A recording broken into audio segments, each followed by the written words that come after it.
going to be great, dude. Oh, y'all, are you ready for tonight? I'm excited. Eric is excited. It's been a great busy day, guys. Let's get into it right now. Welcome to episode 72 of the Drag Driver Pete Show, presented by Summit Racing. Y'all, great show tonight. We're talking about Street Week Sweden. We're talking about Midwest Drags, and John Paul Franks of Heads Up Hustle comes on with route stop updates and two other things that are super, super cool. Then Sean Stanford of Solid Tech Performance is going to tell us about his 2020 Camaro and how it has reset the record for the naturally aspirated small block at Rocky Mountain Race Week. And then to finish the show off, Michael Heston of the Bucketlist Mob is going to talk about all things drag and drive. Y'all, this is going to be a great show. Sit down, grab a drink. Let's have some fun. Mr. Eric, hit that intro video, sir. All right, let's get going.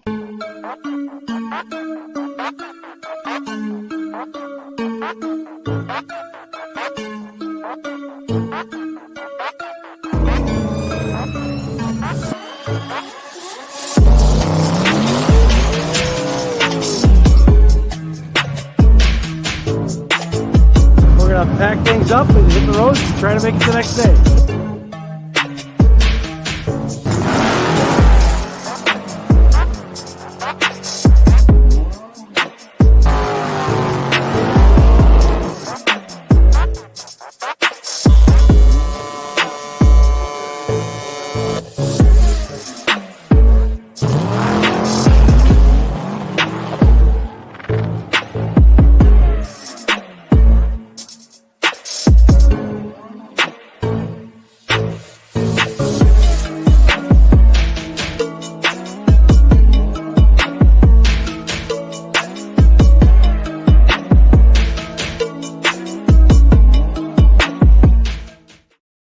Guys, thank you for being here. My name is Mike Narks. I am the host of the Drag Driver Pete Show, which you're watching now, and the Drag Driver Pete News, which happens on Saturday mornings. That is a 1 hour limited, hard hitting, all of the drag and drive news in just one place right there. And my man to my left right here, that you guys are watching, Mr. Eric White, my right hand man. Please introduce yourself. Tell them what you got going on, dude.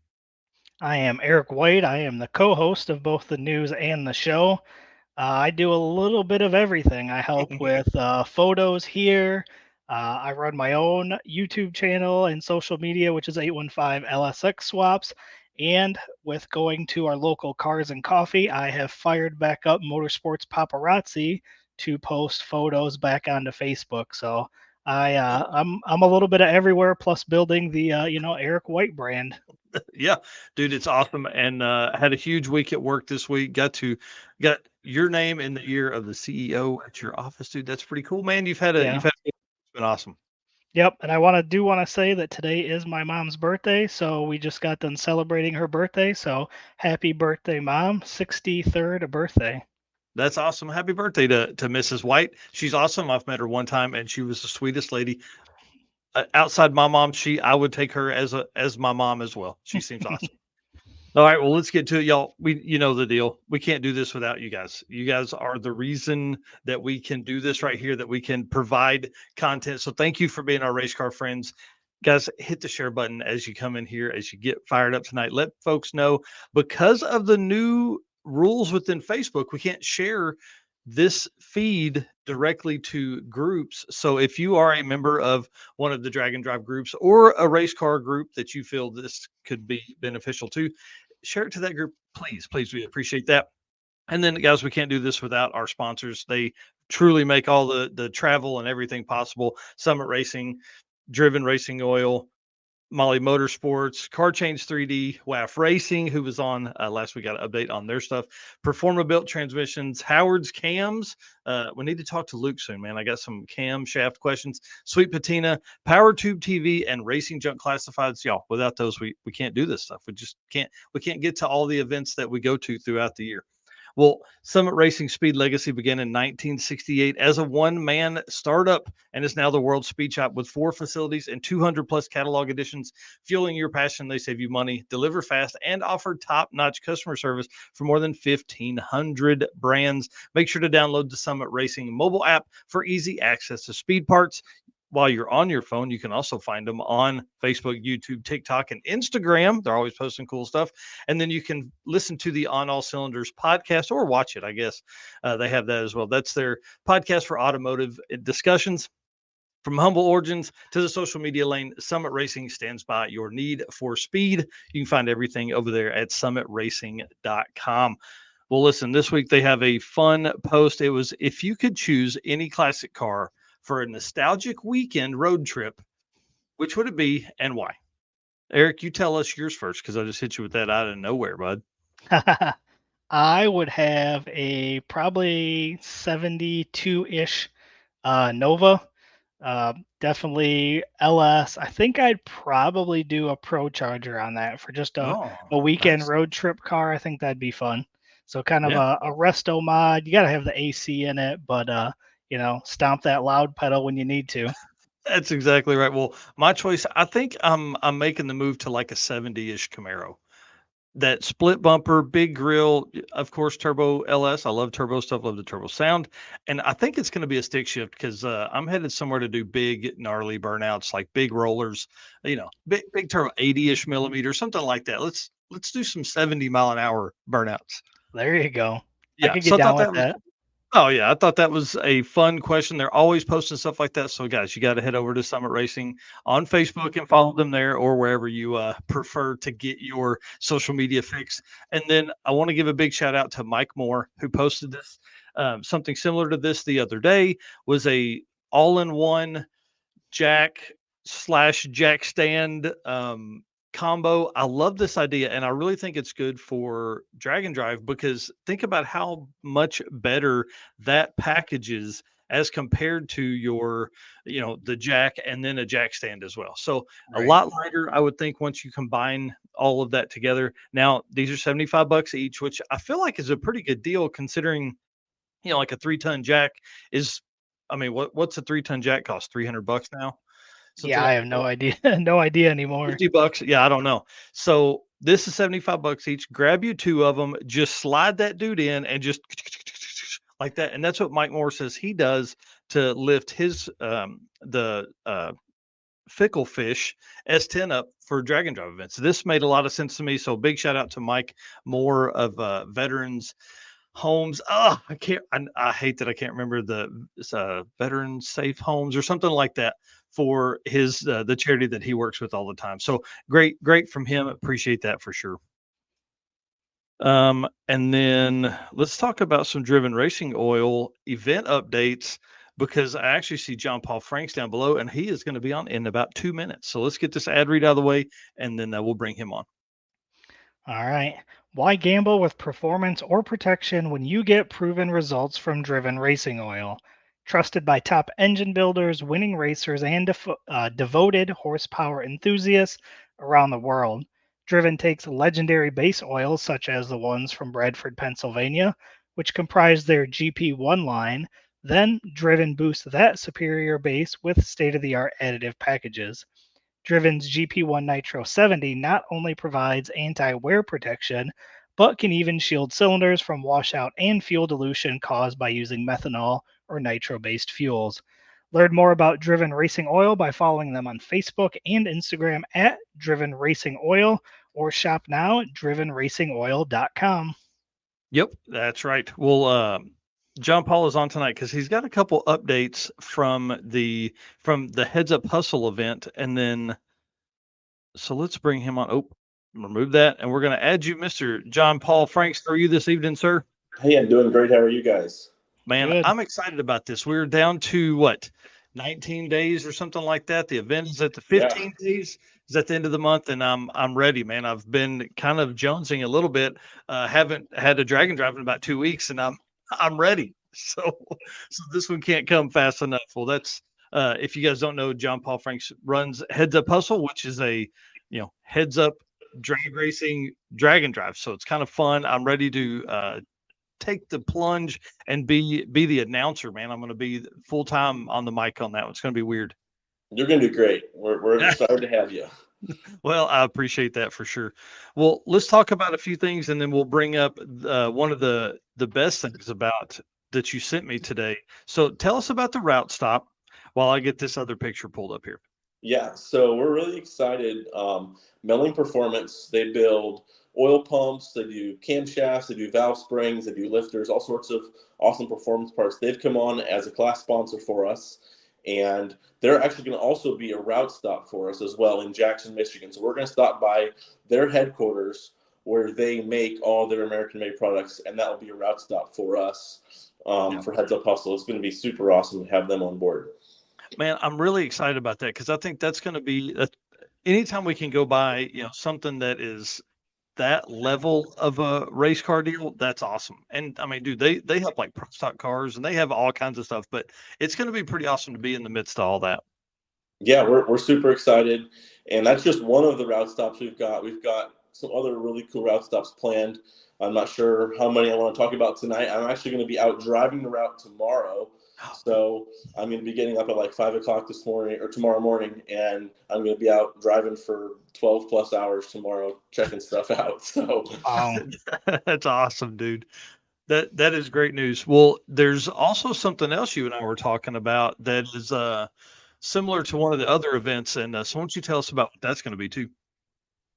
I'm sorry I missed what you said there. I apologize. Oh, no worries. I was going to say, tell us what the other thing that the other driving part of the event that we were talking about today. Oh, the logo, the new sticker for the car. Oh no, we're going to talk about that next. I'm talking about the car that you're going to have in the trailer that people will be able to borrow to run parts. Oh yes, I apologize. I completely missed what you're talking about. Yes, so we have my wife's old car actually. It's a Chevy Volt, 2013 Chevy Volt. So it is electric. So Doug Cook might get upset at us here, but actually it's a hybrid. So it's a hybrid. It's an old car. You can put gas in and it'll run just fine. But it'll be available for all the racers that need transportation.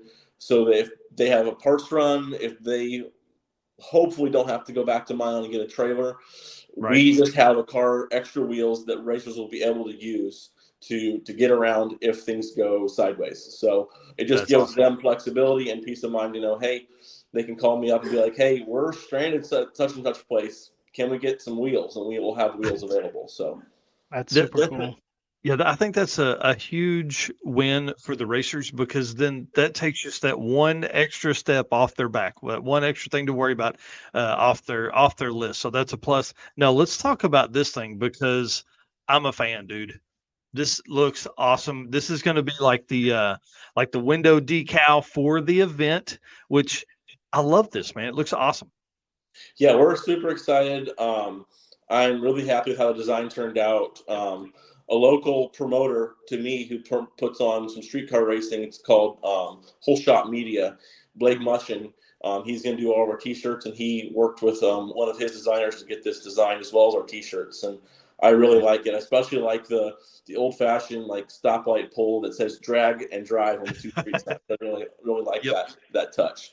Yeah, that's huge, and I really like just the whole atmosphere. And I think this looks great. And my theory on regional events. I think they're the way to bring folks in.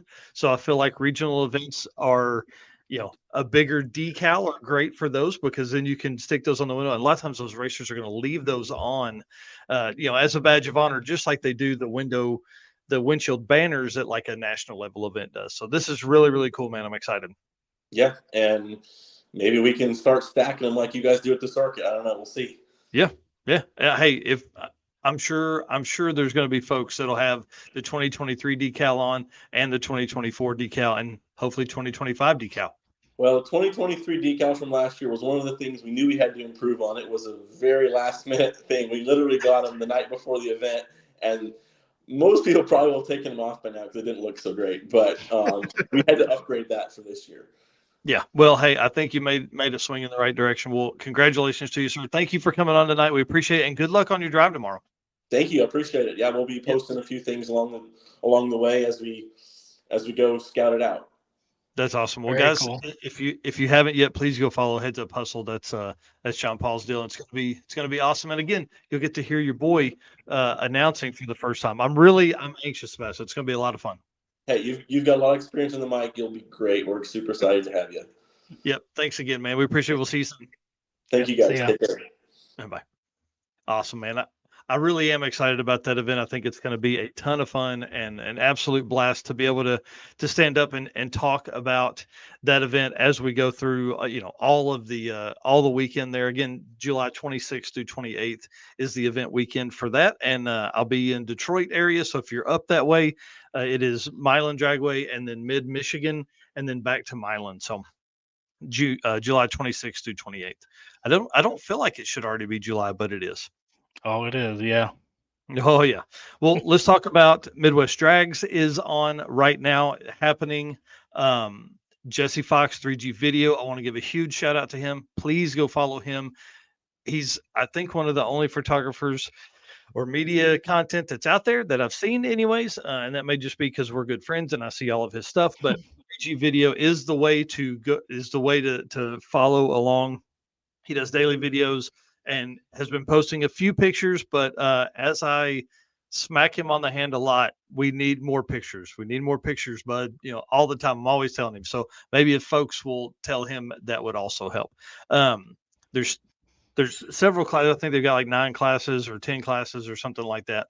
But there are 3 that are very tight. But a couple notes I want to talk about is Can we go back to that picture real quick? Yep. I am digging these trailer umbrellas. Yes, that's the whole reason I brought that picture up. I didn't even talk about it. Yeah. It's genius, man. Genius. Yeah. How cool is that? You need a place to hide and get some shade. Boom. Yeah, I love this, especially for tech. Like as you're moving through tech, this is genius because it's going to be hot. We're talking about July in Kentucky. The trailer umbrella is perfect, especially these big ones. Like there's several that Jesse posted about.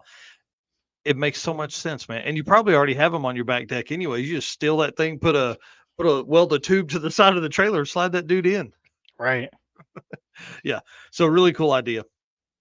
I do want to give a big shout out to James Reeves. I didn't know he owned a Viper. This seems super cool. He's racing it this year. You would typically know him from this little Dodge Omni right here. So he chooses to race this car instead of the Viper. To tell you what kind of abuse he endures. But big shout out to him for being there this year in the Viper. Said that he just couldn't get the Omni done in time. He was looking for I think he's looking for low 10s, maybe even some 9s in the Omni. So that car's pretty quick. Wow. We've talked to him in the past, attending some of the other Midwest Drags events. And then obviously we heard about Mike Finnegan being there. This picture I pulled from Motor Trend. I want to put that out there saying that they did that. But Mike's out there. He's making rips, dude, in Blasphemy. He's made it 2 days. We're going to talk about some of that here in just a minute as well. But I'm excited to see him out at a drag and drive event. So I'm hoping he's using Midwest Drags as kind of like a test, yeah, for Drag Week. So I think that'll be really cool. And then that'll be cool for sure. Yeah, and then Ryan Hargett is a route stop of today. So he had the Camaro, the Antidote is what he calls it, out there. So 70 Camaro Pro Stock car, used to be a huge block with nitrous, a huge big block with nitrous, and then now it's got the twin turbo Coyote setup from his 7-second Mustang at almost 200 miles an hour. So this car should go deep into the 6s pretty easily. But yeah, you heard it. Yeah, tell it. But he made a post that he's got to bring the blue car back out for drag week. Yeah, he just can't quite get this car done in time. I mean, this car is a full build. Like he's from what was in the 90s. Uh-oh. Am I back? Can you hear me? I think so. Okay. All right. Well, I'm going to keep talking. I can hear you. But okay, good. There you go. All right. Sorry about that. Yeah. We're struggling with the internet here again. It's frustrating. Anyways. Yeah. So twin turbo has to be fully rewired. This car is way lighter. And with that power plant, with the new turbos, this car should go deep into the 6s. So it's going to be awesome to see that. And then the other route stop for today is another drag and drive racer at was a Fat House Performance. Mm-hmm. For Jeremy Howell. Yeah, that's going to be awesome. I'm excited to see everybody swing through there. I know that Midwest Tracks had a later start today because of some rain and track cleanup, and so that makes for late nights when those dudes are going by there. But Ryan did send me these photos from earlier today with people already there. I mean, this came in at like 5 o'clock or something like that, 5:30. So those guys made their passes and got out of there pretty quick. So congratulations to everybody that's on the road today for making their way around. Yeah, very cool. Yeah. Yeah, I'm excited about that. Let me get back here.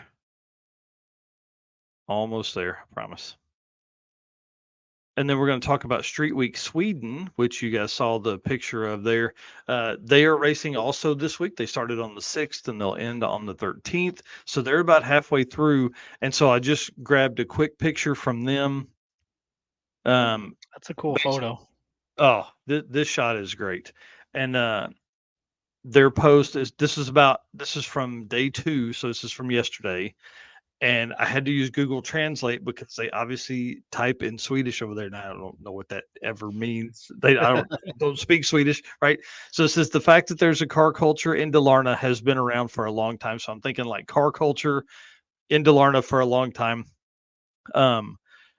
These racers are showing incredible dedication and commitment to Street Week and drag and drive events. Even though the facility is large, it was crowded, which is huge. That's awesome for the racers and the team. It means that the event is really taking hold there. And said some of the audience sat down 3 hours before they started the event. So that's pretty cool. And then it says, what a show the boys and girls put on. It says now they have, driven 30 miles to the track. That's got to be some kind of, I mean, it's got to be more than that. They drive like it's the last day. 14 4-second runs on day 2. Like everything's 8th mile there. Yeah. 14 of them. That's crazy fast. Lots of 5 and 6 second passes. It says these were winning times just a few years ago. It wasn't until like, I think the last 2 years till they really had some 4-second stuff. It says 2 days, 33 4-second runs. Holy cow. Like submitted 4-second runs. That is absolutely intense. And then see, they're going to Sundsvall tomorrow. Another incredible facility. So it says looks like the weather's going to be superb and they can't wait. So there are 3 classes with some really tight racing. They've got 10 or 12 classes as well. So their Max Outlaw has Kim Akerblom. I don't know. Something like that. Yeah, 454 average. That's pretty quick. That's second fastest in anything 8th mile in drag and drive this year, I think. And then that is first place. Second place is a 458 by Jan Udels. So that's pretty awesome. That's fast, very, very fast over there because you can see like these guys typically race on like worked over airports. They're not full on, drag and drive events for every track now or for every race day. But now some are actual race tracks. But the Street Outlaw class has Henrik Nygrens 491 over Henrik Ludvig's. Yeah, whatever, over his 499. So about 800s there separate them on their average. But the hot rod class, super tight. You got Daniel Anderson's 658 over Nicholas Wikander's 661 with a 6.113 average, 6.6113 average. Third place, Martin Lundquist. He's in third with a 6.6117. Man, what's those that? Are close. 4/10,000ths or something like that separates those two guys. So I'm sure that's going to be pretty intense as they move through the rest of the week. They still have 2 days of racing. I think that may have included today. I don't have my sheet up anymore. Gotcha. Yeah, but yeah, that's pretty tight there. That's pretty freaking tight. So I grabbed a couple of pictures here. Dude, how often do you see a CLS 550? Right. Like and a wagon. Yeah, that's pretty awesome. Or is that an SUV, a wagon? I'm not sure what you call it. Yeah, sure. I think it's a wagon. Josh Castle here from announcing at Midwest Drags. What's up, Josh? Yeah, Josh, how's it going, man? Tell us. We need to get some stories from him for this weekend. So, Josh, I'll text you later tonight to get some stories. And then, obviously, late model Mustang over there, but this looks like it's got a big old screw blower on it. Looks like it's Hmm. kind of fun. And then this car I thought was just, mm, this Oh is yeah, beautiful, beautiful hot rod there. So, super cool yeah, I car. like that. Yeah, that are over there. So, you look at this and then you go back to this same event. It's just wild to me the depth of cars that are there. Yeah, Yeah, so yeah, it's pretty cool to see some different vehicles like that. yep. Yeah, that is one event we've got to make, dude. We've got to make it over there and visit with those guys. So I don't know how we do that, but we got to figure that out at some point. All right. And then Cruise and Lose Streetcar Showdown, they are adding an event to the season. So I'm going to put this on the list of events tonight. I didn't want to release this out until today. This is going to be kind of cool. It's October 5th. It's a single day event at Kearney Raceway Park. So Kearney, Nebraska. Again, 2 route stops, 2 to 3 hours worth of driving, 2 passes. I think that's pretty cool, right? Got to have the first pass turned in by 6 p.m., which I thought was a really neat way to kind of get people jumping, get people going, right?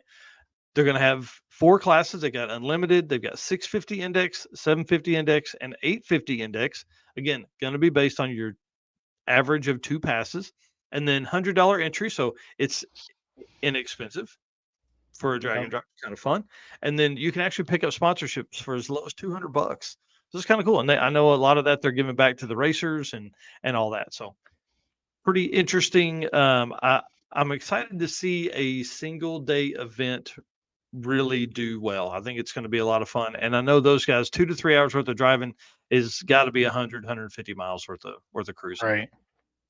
And Yeah, that's that's wild. what drag and drive's about, dude, is getting out and about and being, you know, In being your out there car. in your hot rod. Yeah. Yeah. Not trailering it to the track and making passes and trailering it home. Right.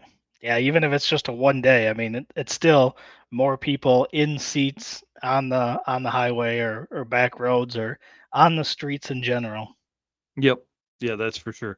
And next up is WAF Racing. I want to give them a huge shout out, and I want to give all of the people that follow us that used the discount code while it was available for their new tool. You can kind of see it in the back there in behind the picture there. Y'all, huge success. It's awesome. They sold a bunch of kits of this. It was it's like a new carburetor tool kit that is much more compact and easily usable in your toolbox or tool trailer for the drag and drive. This is awesome. I'm excited Yeah. they had such success with it. Yeah, absolutely. Yeah. And then let's move to Molly, and I'm gonna let you take over for a few minutes while I message Sean and see if he's getting ready to be on the show real quick. You got it.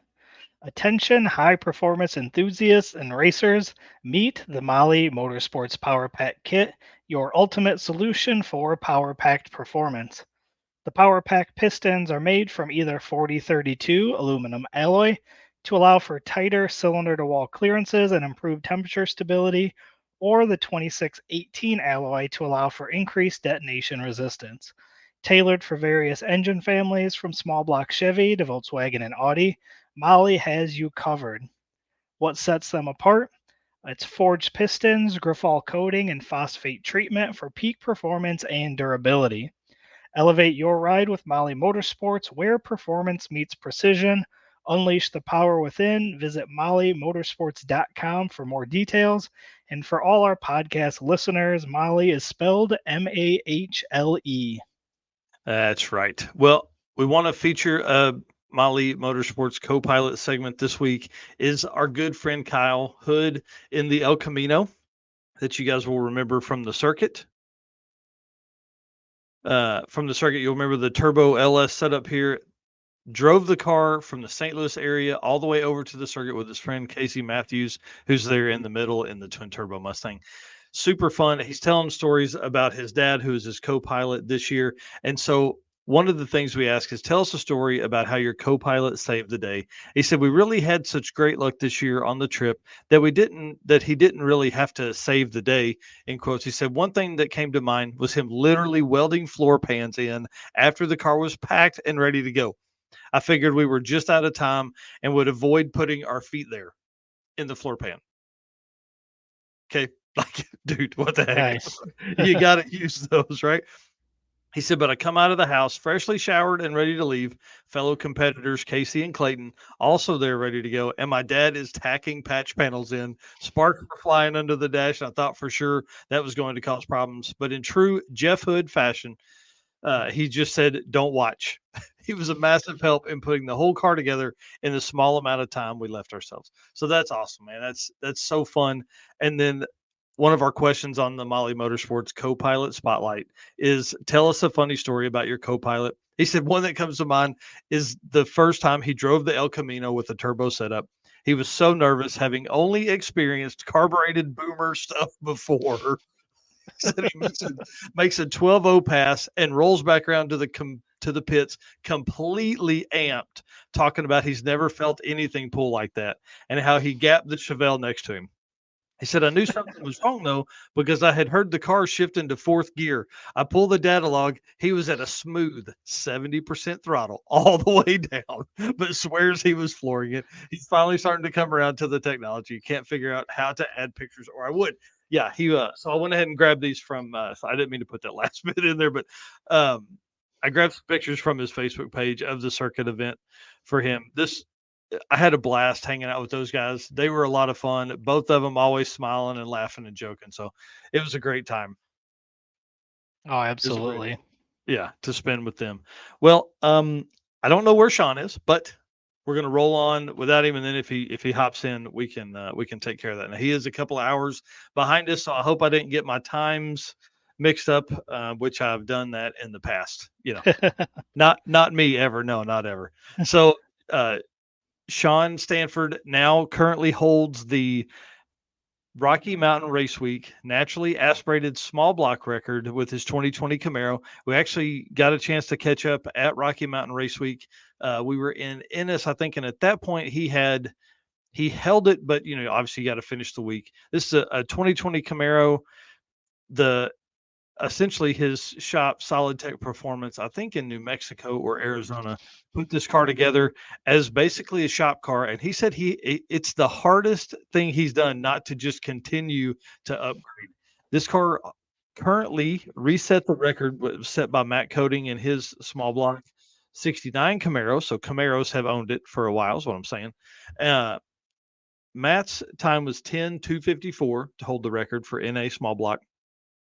It is now set at a 961 with a 6 average across the week of Rocky Mountain Race Week in some of the most intense heat that we've seen. Yeah, that's quite a jump too. Yeah, I mean, more than a half second better than what Matt's was, and in a late model car that is, I'm telling you, it's really nice. It's a really, really nice car. Solid Tech Performance. The more I look at their stuff, the more it just baffles me how nice of a car they build.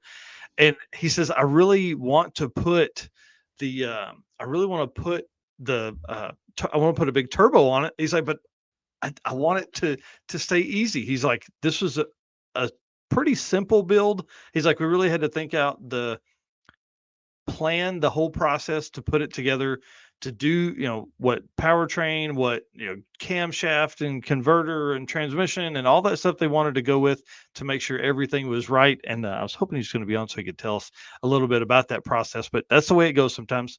What color is that? Green. Because the picture before I thought it was black, and then you flip to this one, and I'm like, oh wow.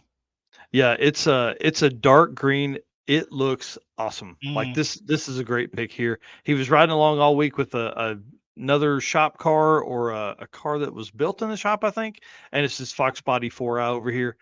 Super cool dudes. Always having a great time when I passed, and has a carbon R intake on it, like what's his name, Nick Schaff has. I mean, it really is a super cool setup in this car, and lightweight. It's not gutted. It has basically a full interior, just lightweight stuff. It has a cage in it, obviously. to get there. But I mean, dude, to be running 9.6s in A and be able to cruise around and do that it sounded great, runs great, does all the stuff like it should. Yeah, that's awesome. Yeah. Yeah, super cool car. And that's obviously our Molly Motorsports segment there that we'll talk about those guys. So if he pops on, we may bring him on if he can jump on before we open up the floor to the bucket list mob who's backstage. Guys, we see you back there. We've got about another 15 minutes worth of stuff to cover, and then we'll bring you on. All right. Well, let's do the gentleman's agreement, because guys, you know how this goes. We love doing this. We do. I truly love it. I live, eat, breathe, sleep this stuff. But it's not free, and it's real time consuming. Okay. So Yes. the gentleman's agreement is I'm going to keep doing this. Eric's going to keep working hard like he does for you guys. But we need you to do one thing. First, we need you to hit that follow button or the subscribe button. Wherever you're watching this, please do that for us. That means a lot to us, and it helps us grow. It helps show the algorithms that we're out here trying and doing this. So if you'll do that, we'll keep doing this, and it'll be great. And again, to all the folks that have done that, you're our race car friends. We can't do this without you. Want to say thank you so much for being that for us and taking care of us, and the comments and posts and shares and all that kind of stuff that happen at midnight, 1, 2 a.m. Really, really help keep us going. So thank you for being our race car friends. And thank you so much to our sponsors, Summit Racing, Molly Motorsports, Driven Racing Oil, Car Change 3D, WAF Racing, Performer Built Transmissions, Howard's Cams, Sweet Patina, Racing Junk, and Power Tube TV, which big shout out to Power Tube, because I recorded the episode 3 of the Southeast Gassers Association. I'm technically the host over there. It's still weird to say, still weird to do, be in my shop out here in my podcast room with just looking at the camera and not having anybody talk back to me. I think what I need to do is maybe have Eric on the side, and I'll be like talking to him. That may be the best way to do this. There you go. Yeah, I don't know. Maybe. Do you want to? Maybe I'll just make a random appearance on it. That'd be perfect. Well, if you'll read the Power Tube ad read, we'll get to the next bit. All right. PowerTube TV is your ultimate destination for automotive entertainment. Enjoy an unparalleled streaming experience on the 100% free web-based site, Roku, or mobile apps. You can also watch on Android, Fire, and Apple TVs. We are excited to partner with PowerTube TV, created by enthusiasts for enthusiasts. Find replays of our show and exclusive content from us and other automotive creators. Watch classic shows like Pink's All Out, and Pastime, along with new and original content. PowerTube TV is more than a streaming platform, it's a community. Through their content creator development program, it serves as a launchpad for emerging builders and racers.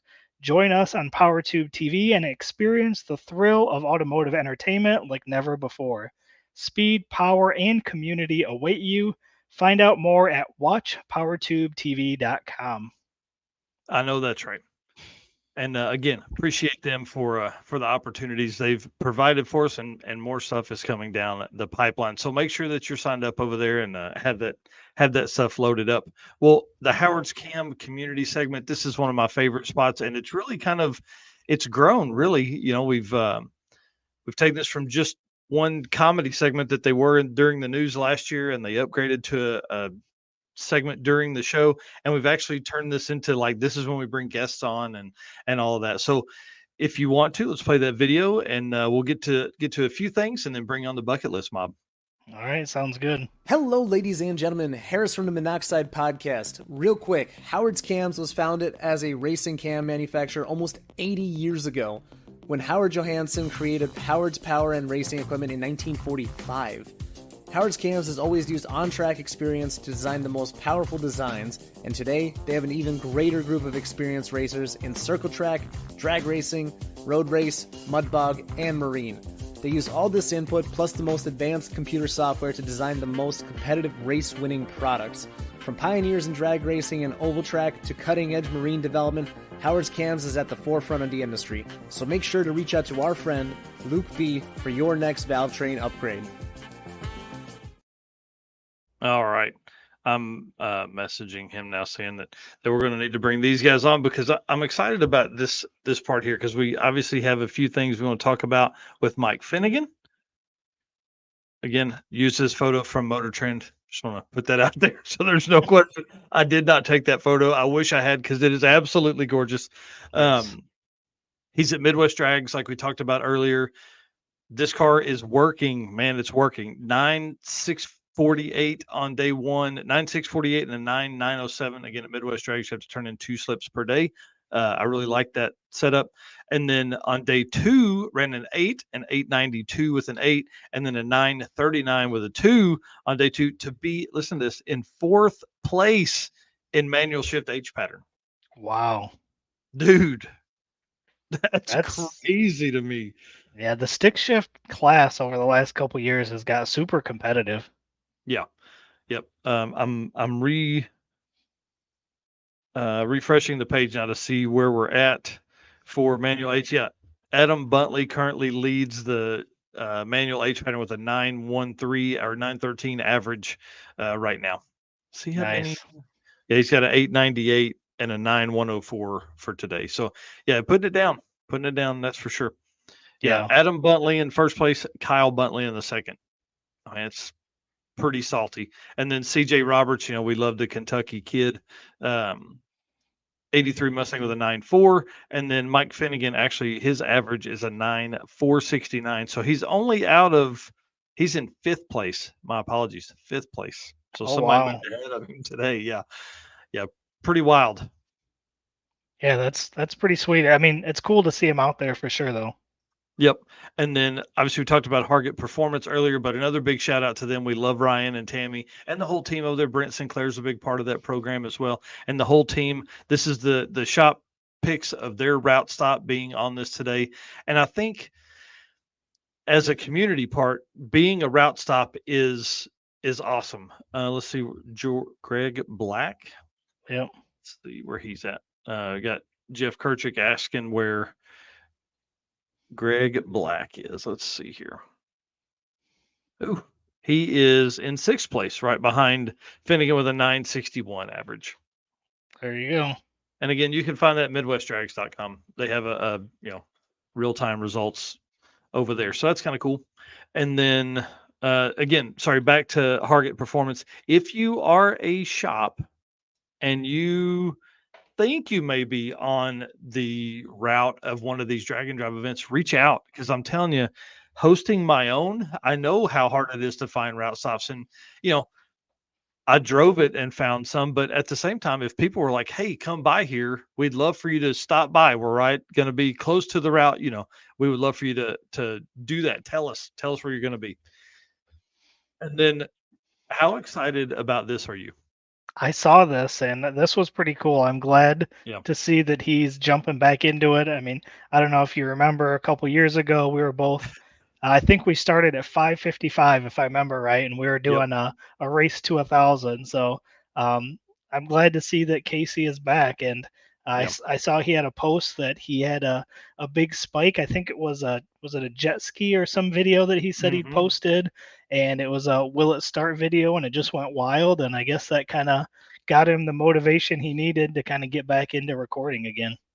Yeah, I'm really excited about him doing this. Casey's a great guy. We got to hang out at Drag Week last year for several hours, or year before last, several hours. It was a lot of fun to spend with him. And dude, it's become that's really the only way we get to spend time with friends much anymore is through their YouTube and Facebook and Instagram stuff. So you kind of feel like you're there with them, and that's always really cool. So I'm glad that Casey at Patina Pit Stop is firing the channel back up. He obviously never took it down or anything, but if you want a fun channel to catch up on, this is a great one. So welcome back to him. I'm excited for him to be there. Yeah. And the Kirchicks, another family that I love these guys. They bring an entire crew with them every time they come. They have signed up for Heads Up Hustle today, which is going to be awesome. Yeah, that's super cool.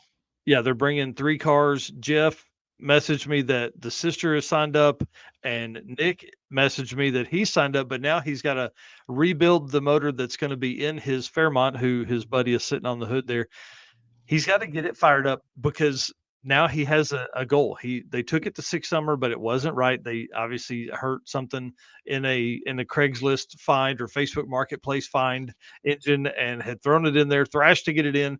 And you know how it goes. Anytime you thrash, something's going to happen.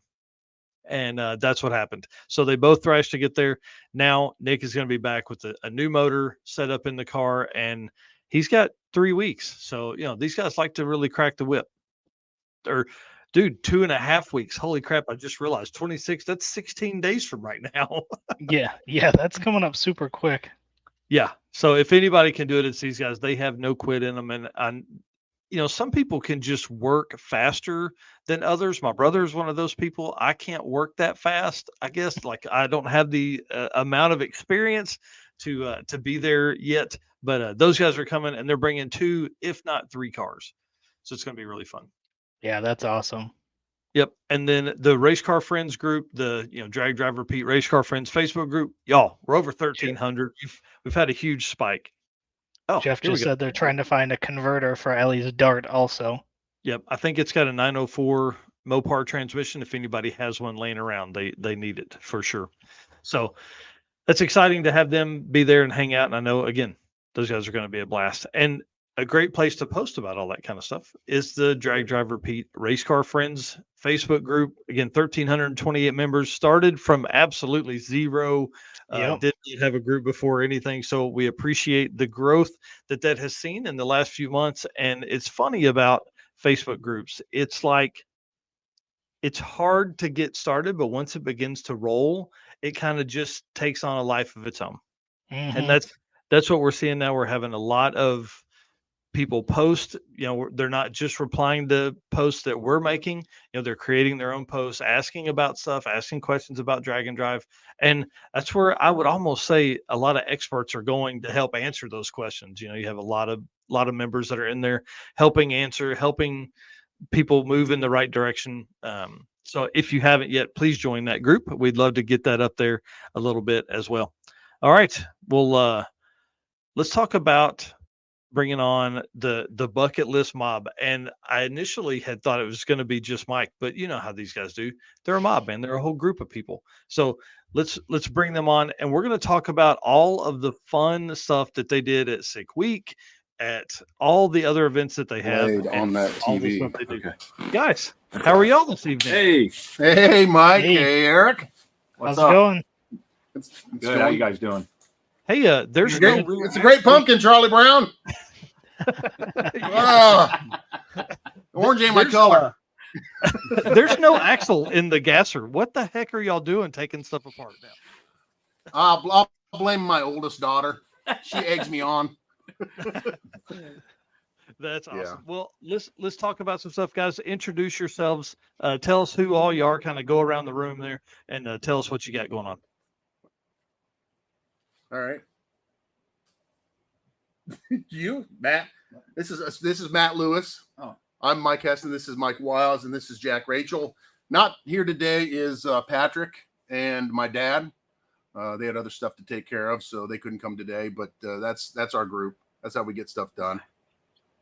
And you guys get a ton of stuff done. You actually have a YouTube channel called the Bucketlist Mob. I love watching the videos that you guys put out over there. You're up to like 47 or 8 videos or something like that on episodes,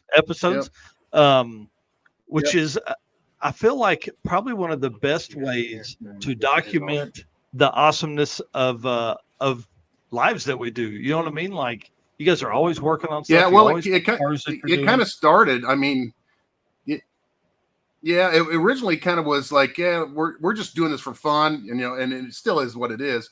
But we're like, okay. I kind of had a moment. Was like, I don't remember what my grandma's voice sounds like. So we're living in an age where you can be, I don't want to say immortalized, but my grandkids can go back and see what an idiot I am when I was their age.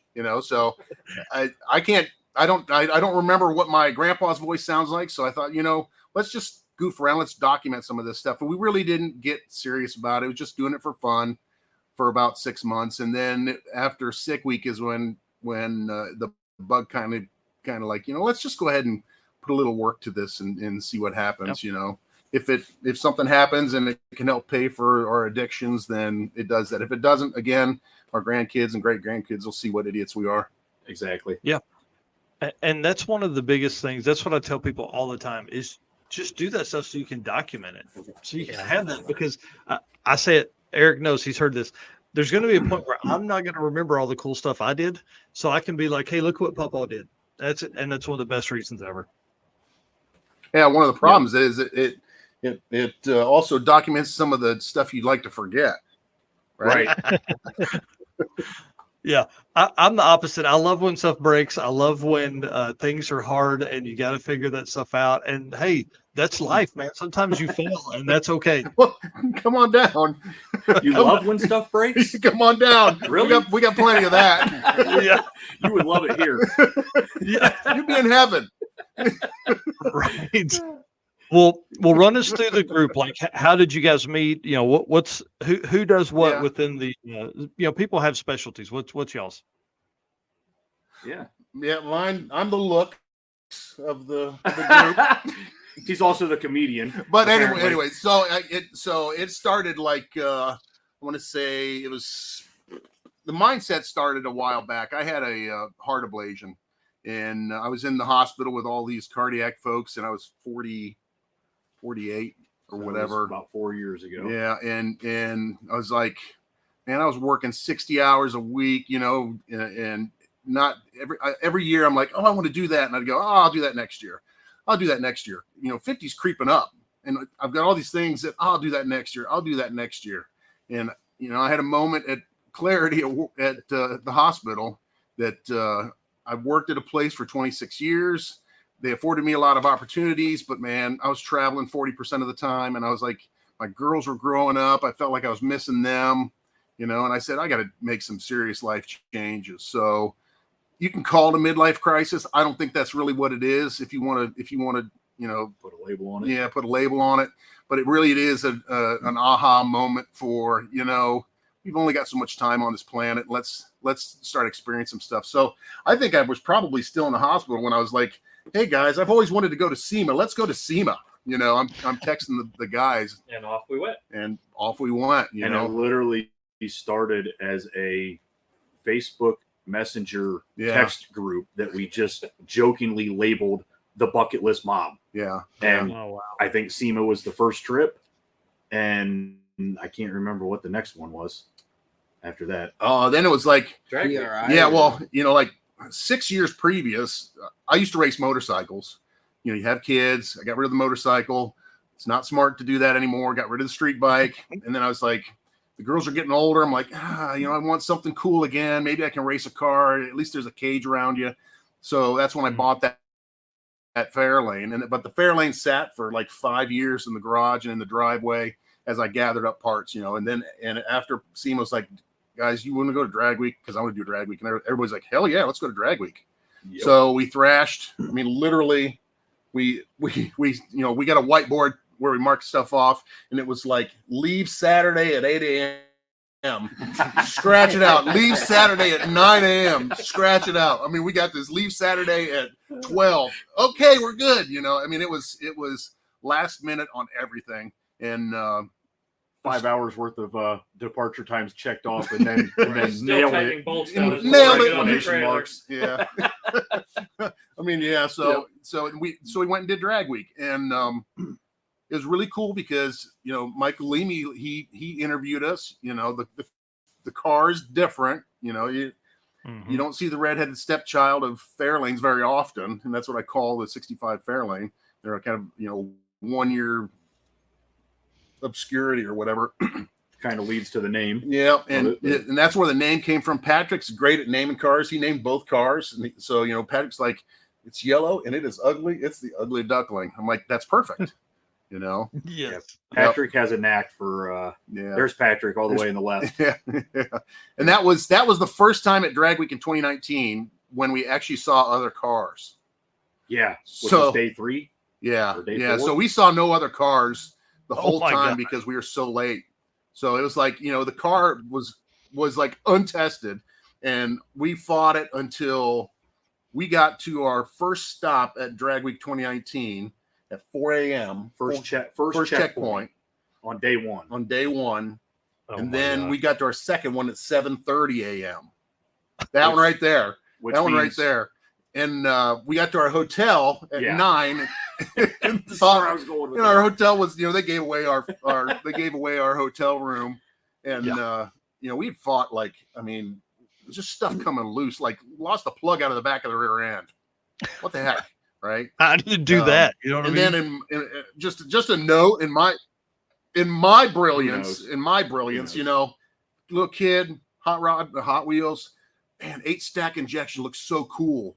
All right, well, let's go run the gasser class. Well, you can't have EFI. Well, we'll just run mechanical injection. That sounds like a good idea. Have you ever done it before? Nope. So I wish I had added the. I wish I had added the part here with the stack injection because it looks awesome. So I will say it was worth the struggle you guys had. Awesome. Well, that's kind of what it was, right? So, I mean, people loved it at Drag Week. Mike Galimi, he interviewed us of 300 cars. We were one of 4 at the tech check-in. And everybody just loved the car. We didn't love it so much that week because of all the problems we had, but we were pretty happy by the end of the week. I mean, we literally just survived, and we struggled with a filter. We found out we had on the injection a paper filter you can't run, and it was gradually plugging itself up. I mean, this thing wouldn't fall out of a tree. And then we did fine on the road. I mean, the manners on the road were great. We got 6.5 miles a gallon with 4 guys in the car towing 1,200-pound trailer. Right. It was great. But the road, I mean, it wouldn't fall out of a tree. And then just like part of that thing with the drag and drive guys is, and you don't experience it till you experience it, is when you have a problem, somebody's there, right? That ran out of gear lube. Guy stopped there. Yep. Gave us all of his gear lube. You know what I mean? Wow. Guy saw us having problems, said, "Hey, why don't you check this filter?" He's like, "Check the filter." He said, "It'll look clear. Do a water test on it." I was like, "What is a water test?" And it looks clear, like it's clear, but it's not. Took it out and it was paper. So we overnighted a mesh filter, and we picked up 4 seconds in the cord. So it would run low 13s on 7 cylinders on that last pass, 1320 or something. Right. But we finished, and when we finished, we were and we did beat out another B-gasser. Right. But I mean, we really won 3rd place by just finishing, just surviving. Yeah, just surviving. Yeah. Just because other guys had catastrophic failures, and unfortunately, we just fought minor issues, I guess, is the way to describe it. The entire week, and somehow managed to survive. And they said, "Oh, he won 3rd place at the last track in Virginia," and it's like, wow, what? Well, we weren't even paying attention. We were doing so horribly, And then it's like, that means you don't even have to wait in line. You can get an automatic entry into next year's event. Like, I'm not asking these guys because they are not in the mood to hear it. You know what I mean? So yeah, it was an adventure for sure. And it was, I mean, talk about Cinderella. I mean, to be able to talk to Mike and be on Hot Rods, tech inspection gallery. And I mean, that's 12-year-old me was just up, just crazy happy, and then the next year, they announced the tracks and they used the Fairlane launching. It looks cool. I mean, it would come out hard and then just fall on its face. So it's kind of paper slipping one tire, and they use the car for the announcement for the next year's tracks. And then, this is when I told the guys, we had a lot of struggles with 2 different engine builders. One took all my money and closed his doors, and he's got a $400,000 settlement against him and stuff. And I just got to let that go. Right. And well, no thanks to Freiberger, Freiberger, devastated. He's devastatingly slow. I'm like, oh, and I even have a plaque from the guys at work that says devastatingly slow, 3rd place, Mike Heston. This guy is the drag and drive event pro. I mean, he probably can go back and pull the footage. No, don't do that. Of Freiberger's annannoument. Yes, don't do that. He said something about 331 cubic inch. You mean CC? Yeah, it was pretty bad. It was bad. So I'm like, all right, we're gonna show them, right? So Was going to build a hot small block. Got screwed out of that. And we had that illness that came around for everybody that canceled drag week. Next year I got it, so we didn't go. So 2023, another engine builder screwed me. We put together another engine. This time we went to big block and put an engine together. He's supposed to dyno it. I don't care so much about peak numbers. I got to make sure it's going to be drivable. We couldn't even get the thing to run, and we had to bow out 2 days before drag week in 2022. Right. So we got our stuff together, took the engine to another guy. He changed the fuel system all around. It dynoed at 910 horse NA on E85. And then again, and then, at the track, it's just, we realize it's blowing through the converter. So Bubba at 501 is making us a converter right now to straighten that out. Oh, that was the other part that the guys are really super thrilled about. It's got an AOD in it. Yeah. It's got an AOD in it with still has the lockup. It still has the lockup in it. It's like the guy that built it for us, Silver Fox, he put a lot of unobtainium in it, parts that you can't get anymore. He said, if you ask me to build this transmission again, I can't do it. They just don't make the parts anymore. So if this one gives up the ghost, we'll probably go to like a Turbo 400 or something. The guys will be happy about that. Oh, yeah. No, we're going to C4. Yeah. Come on. Yeah, let's break that. But I had stuff, I gathered parts for 5 years on it. And so everything I wanted it to be kind of like more period, right? I mean, the aluminum heads aren't period, but when you go inside of it, all the switches are from like World War II bombers and stuff. Everything is old. And it looks right, like nothing an AOD, except for the AOD, like an AOD. There you go. Exactly. Yeah. So that was kind of the thing, and it was cool to have people notice it, but it made it harder for everybody. I mean, we hid the radiators and the fenders, didn't have any overheating problems at all with the small block. And so it looks cool. You're looking at it, you're like, I don't see a water pump, I don't see radiators, I don't see an alternator.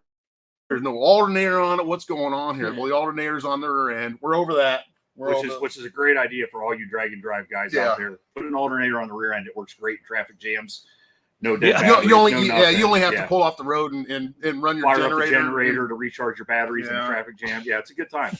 Yeah, that was one of the questions I was going to ask it, because I saw that on the whatever video you guys were on, the last video you put out was the alternator up there, and I was like, that's probably great when you're driving, but we do so much stop and go traffic? That's kind of killed the battery. But I didn't know. Yeah, it did. I mean, it was worse with the big block in it because we had to run the fans all the time. But I mean, with the small block, we didn't run into a whole lot of problems. Well, I'll take that back. We ended up taking the batteries into the hotel and charging batteries every night. We had to stop at Walmart at like 3:00 in the morning and buy another set of batteries. So, we had 2 hotel rooms, 2 dudes in each room. We're all charging batteries all night long, for the next morning when we could find a hotel to sleep in, Yeah. But, I was gonna say that's the struggle with content creation from so now you're racing and content creation. That's too hard, man. It's hard. It's a lot of work, right? It's a second job, right? Yeah. But that second job is a lot of fun. Right. It's we're enjoying it. And the content is, let's see if we can capture some of the fun stuff that we do here. And I think, we're getting better with each video, which is all we're looking for. I'm learning more and editing, that kind of stuff, and learning what works. I think our last video probably captures a lot of our standard, just the way we are when we're putting stuff together, and the wisecracks and the chopping everybody and just the good times we usually have putting this stuff together. I mean, we're figuring it out as we go. We're figuring it out. Yeah, for sure. Well, and that's Eric, car guys trying to become YouTubers. Yeah, I mean, it takes 100 videos to get comfortable, I would say. Oh yeah. Yeah, I agree, because I thought me running the camera was going to be a bad idea, and honestly, I mean, not trying to toot anybody's own horn, I think that last video was probably one of our better ones. It flowed well, and it was all 3 of us working together and cracking on each other, and it felt better than some of the other ones. So I think that's definitely the format that we want to continue with. Yeah. Yeah.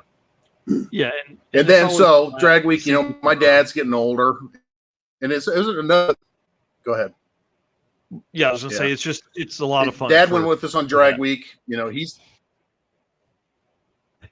and kind of after we got back in 2019 was like my dad had a 61 Ford truck that he gave to me. He used it for chopping wood and all that kind of stuff. It was 4-wheel drive. And him and I, bonded over working on that truck, and it ended up rusting away and taken to a junkyard. And Dad had such a good time, and I'm looking at me and I'm looking at him, and he's 70 at the time. He was like 74. I'm like, he needs to do one of these. So we all put our heads together and we put together this truck for him, so this truck is essentially Dad's truck, and so Sick Week was the first time we could go with both cars, and we went, had a great time. We had a little bit of overheating, and it really didn't overheat, just got warm. We had to just watch that. We had horrible gas mileage. Like from a small block, we went from 6.5 to 3 until I talked to the guy on running a bug that had some mechanical ejection, and we leaned it back a little bit and got 5.5. So we figured that out halfway through the week. But this was the first time my dad ever raced a car. For a little bit of clarification, he's talking about the Fairlane here, not necessarily the truck as far as the fuel mileage. Sorry. The truck is still on gasoline. Yeah. So just to clear that up. Yeah. So, this is Dad had struggled a couple times finding the staging beams, and we went over some stuff, and but he had a great time, and he drives this thing all over the place. I mean, he'll go. We're in Ashland. He'll take it to Bucyrus, which is almost an hour away. He'll just hop on the freeway and off he goes. And I freaking ran into him at Sam's Club one day. He just drives it all over the place. When I don't break an axle in it or something. Yeah, but he would definitely use it as his daily driver in decent weather. Absolutely. If we don't break it first. Getting tickets on Park Avenue. Yeah. Oh yeah. So my dad's this is great. My dad's a retired police officer, and he's out on Park Avenue, which is like where all the guys with the cars cruise, right? They're in Mansfield. They call it the Miracle Mile, and it was a heyday back when I was a kid. When he was a kid, it's not so much anymore. But there are some older guys that show up there, and there's some guys that run some drag and drive events. So he stopped and hung out with those guys till 2:30 or 3 o'clock in the morning, and while, of course he left, he's got to give it a little bit of hell. Sure enough, he gets pulled over by a police officer. He's a retired cop, gets pulled over for exhibition of speed. He didn't get a ticket. He got out of it. He probably flashed his badge or something, but it's a pretty funny story. The next morning he told us that. I'm going to get a t-shirt that says, with an arrow that says, "This is my teenage father." You know what I mean? It's because he really is really enjoying driving this truck all over the place, and it gets a lot of attention, and he loves talking about it. He'll talk to anybody about it. He'll take the time. If he's running to Lowe's just to get something for the house, he might be gone an hour and a half, and Lowe's is a quarter mile away, Well, tell us about these feed holes. How did you do these? Because they're everywhere. I love it. Yeah, so they're different ways. So my buddy Patrick has a hot rod shop, and he's got those Mittler dies, and so some of them, like that back bumper, is done with a plasma cutter because it's so thick. The tailgate was done. You pre-drill a 1/2-inch hole, and then I designed and made a arbor piece to use a hydraulic pump, and instead of the Mittlers, use a screw, and it just galls up the threads, and it's got a bearing on it. It's not very good, and literally it's like 3 pumps and it makes the little radius on the inside and pops the steel out. So there are 331 holes on the truck. I wish I could say I did on purpose. I mean, the first engine was a 331, and he just asked us before we got live here. He goes, "How many holes do you think are in the truck?" And I pondered it for a moment. I'm like, I don't know, probably, 160. And he's like, "No, there's 331." And I'm like, "The same amount as the cubic inch of the original small block?"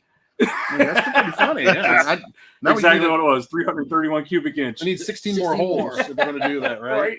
Yeah, right. But it's got definitely a lot more holes than the Fairlane. I mean, originally the Fairlane only had the rear bumper with the holes in it. and then we put the front bumper on it for Sick Week, just because I think it completed the look of it or whatever. But absolutely, yeah, I love it, and I want to hear the story on this boat. Like, tell us how this came about. I wish it was like something really, really cool, but it was like it kind of is though. I mean, the fact I guess that it's not. Yeah, right. So we're like, we need a trailer for the truck, don't we? Well, no, we'll throw everything in the back. I'm like, well, we don't want to drag everything in and out of the truck every time. Well, I live out in the country, and I was mowing, and back in the backyard, the neighbor has 2 aluminum boats on trailers. Well, he didn't want to sell them, but I come back, I'm like, guys, I said, I think we need to tow a boat behind the truck. I think that would be really cool. And everybody's like, sure, why not? Yeah, let's do it. Sounds great. You're lucky we couldn't find a mannequin in time to sit in the boat while we drove it down the road. You know what I mean? So it was like, I found one on Marketplace the next day, and Dad drove over and picked it up for like $300 for the whole thing. And Matt fixed the trailer and fixed all the wiring and the wheels. And we found some adapters and I dug up some wheels on, I think, again, Marketplace. I mean, Marketplace is cool, awesome. But I spent a lot of money on Marketplace. You know what I mean? We used to buy Loctite for the adapters, though. Yeah. So and then a friend of mine lent us that motor, and that motor is like the same brand as the boat somehow. So it all worked out. I mean, what's the odds, together, right? It's the same brand as the boat, so it fit perfect. Yeah, and I think the combo really made you guys stand out more than I think I've seen anybody out there. It was really, really cool to see those 2 cruising together. It was awesome. Yeah. Now, and on that, I mean, it was. I mean, Garrett Olson was like came over. What's that? Is the truck a stick shift? You guys may have answered that already. No, it's an automatic. It's an AOD2. Oh, okay. We're a glutton for punishment. We like to put AODs in both of our race cars because that makes perfect sense. Yeah. Yeah. Well, Jack owns a transmission shop, so and I'm totally freaking against it. 400 turbos all the way. I knew I liked Jack. Yeah. Yep. Yeah, we're probably headed that way.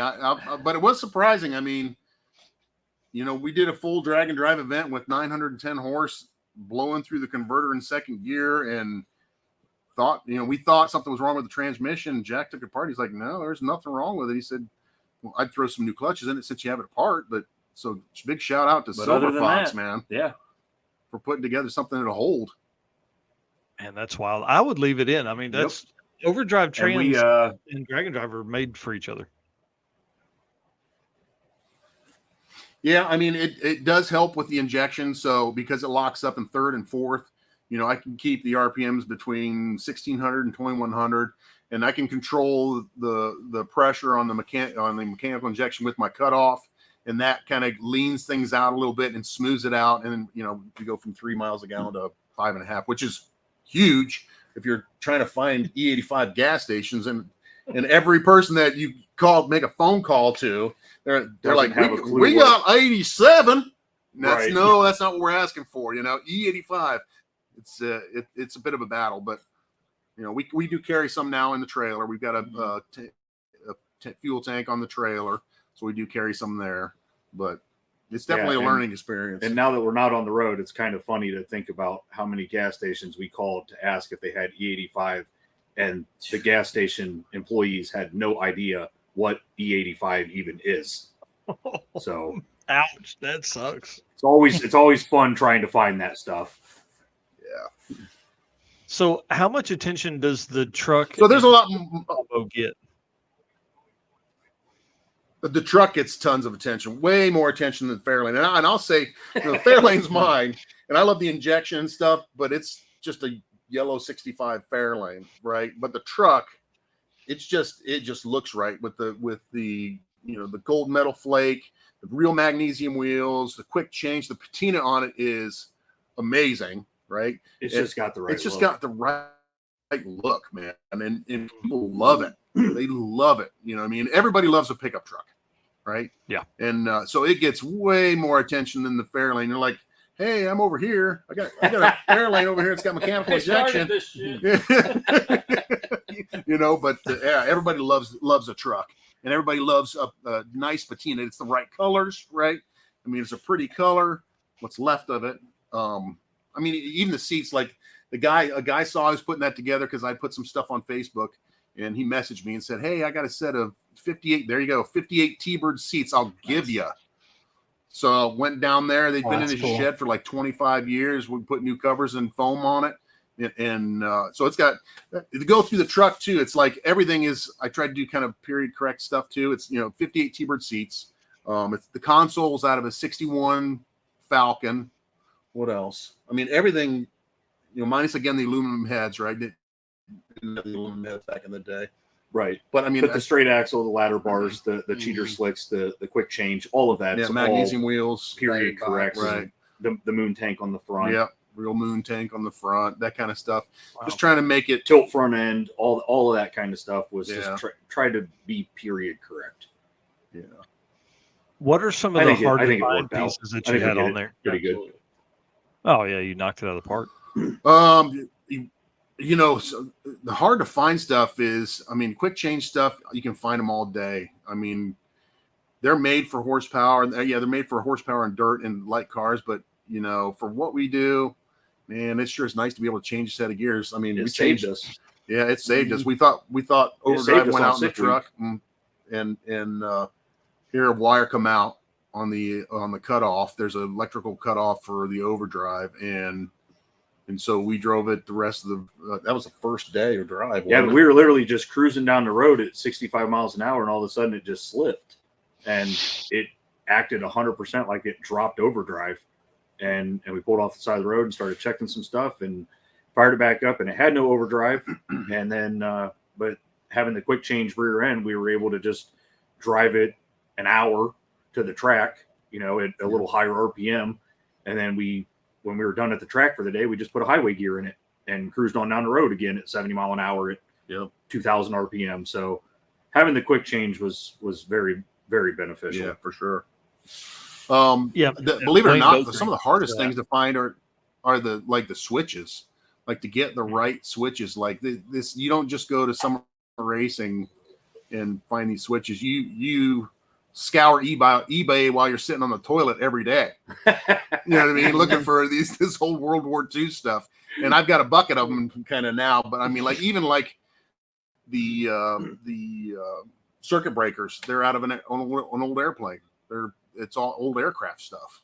You know what I mean? Wow. In fact, when you look in the interior of the Fairlane, because we have, fuel pressure coming out of the tank, it goes up to a Holley float bowl in the moon tank on the Fairlane, because you have to pull off that big tank, the actually active moon tank on the front of the Fairlane. And then good opportunity to watch the video on the Bucketlist YouTube channel about the whole moon tank. Yep. There's a thing on the whole thing. Sorry, on the moon had to take the moment for the plug. My bad. And it's got that pressure. It's got the line pressure on the output of the gauge. I've got the pressure gauge for the AOD to make sure if we slip a cable, we're not driving down the road with zero psi. And because that's very important for all you other drag and drive guys that want to run AODs, which I'm sure there's none of you. Line pressure is very important. And so when you look in the Fairlane with those old aircraft, it looks like a cockpit of an airplane almost, so it's getting the look was really important to me. I bought one of those old label makers because I didn't want something fancy on it. I wanted the that squeezes the little letters out and you roll the what's it called, a Rotex or something like that. I believe so. Yeah, I don't even know what the technical name is, but I know exactly what you're saying. So just to make it look right, and it's fitting. Yeah, it does the trick. Well, who does your lettering there? I'm glad you brought that up because I meant to say something about that a few minutes ago. On the truck, the patina is so perfect. We had to get the right guy to do the lettering, and so this is my opportunity to give a shout out to Matt Smith at 840 Designs. And this guy's done a lot of lettering on a lot of cars for a lot of our buddies in the Hot Rod Car Club. And he's fantastic. He really knows how to knock it out of the park when it comes to making this stuff match and look correct. So he did all the lettering on the truck, and he's done some lettering on the car as well. And I'm sure there'll be more for him to do in the future. Yeah. So we'd like to do more on the Fairlane a little bit. We church it up a little bit. Yeah, he goes by Chewy. So big shout out to Chewy. Yeah. Thank you for everything. He did a great job. I mean, like the stuff is great. The period correct stuff I love. I wish I had grabbed more pictures at Sick Week of the cars. Like the ones I'm running through here are photos that Eric edited that I took in a parking lot. Like you guys pulled in the parking lot, same hotel and something. Yeah. Again, that yeah. The two cars, the truck and the car, are some of my favorite ones that were out there. But you sent me some other stuff. Walk us through. Sorry, I'm getting to it here. What are some of the next things here that we're looking at? What is this? Why is there a NASCAR? Oh boy. Yep. So another one of the trips when I got out of the hospital was after SEMA. It was like Jack's like, or I don't know who even instigated. It was like, anybody want to go to Bonneville? Yeah, why not? Let's go to watch Bonneville. So I went and watched Bonneville. Went to Bonneville, and I'd be lying if I didn't. We sat in the entrance to Bonneville Salt Flats. We got there at dark. The sun's coming up over the Salt Flats. They're just starting to let people in. I'd be lying if I didn't get a little misty. You know what I mean? The start of hot rodding, right? And so me and Jack went and talked to a ton of people, and they kind of got the same mentality, man. They'll help anybody. They'll talk to you. You can go up and talk to George Petit at the Speed Demon. His pit is wide open. You can go up there and lean on his car. I wouldn't lean on his car, but you could lean on his car and talk to him. You know what I mean? Wow. And so we're like, I got back. I'm like, all right, dudes, we gotta build a Salt Flats car. We gotta find something. Yeah. And originally I was like, I'm a diehard Ford guy, and originally I was like, let's find a chassis and we'll put a Trino body on it or something. But then I found this great deal and was like, okay, let's this. And it turned out I did some research. This was Jeff Bodine's car in 2006 or 2007, Talladega and Daytona. So it's already been well over 200 mile an hour. Yep. And we're just like, let's not even muck up the body on it, right? It's so talking to Aaron Brown from the garage shop down in North Carolina. He's got an awesome guy. Yeah, awesome dude, man. Talk about a down to earth guy, Just share all the knowledge in the world with you. Yep. Help you out in any way, shape, or form. So this one's in the coffers to get like probably a C3 or a D3 Ford NASCAR engine, and we're going to take this to Bonneville. We're going to tow it with our old 73 Winnebago.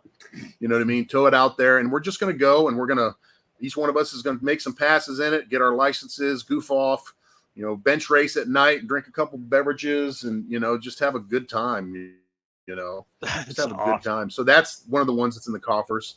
We're going again to Bonneville. Bigger group of us is going this year for Speed Week. So we've got all that booked, and we're ready to go to that, and we get some more information. And in fact, I even had a set down with what was his name that runs the ECTA.